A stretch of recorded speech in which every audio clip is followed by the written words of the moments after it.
Alright, here we go. It's the IPL 2025 final. RCB and Punjab Kings at the Narendra Modi Stadium in Ahmedabad. What a contest this promises to be. Two teams chasing for their first title and both absolutely deserve to be here. I've got to say, I do feel it is RCB's moment. The energy around the squad has simply been different this year. Virat Kohli has been in sublime touch. Josh Hazlewood has led the bowling attack incredibly well. And the whole bowling unit, for that matter, Bhuvi Kumar, Yash Dayal, Surya Sharma and Krunal Pandya have shown real bite.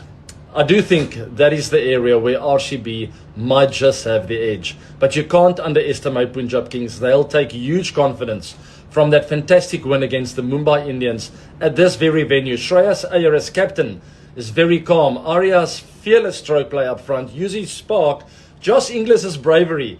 As a team, they've been sensational. It's going to be a battle of big moments.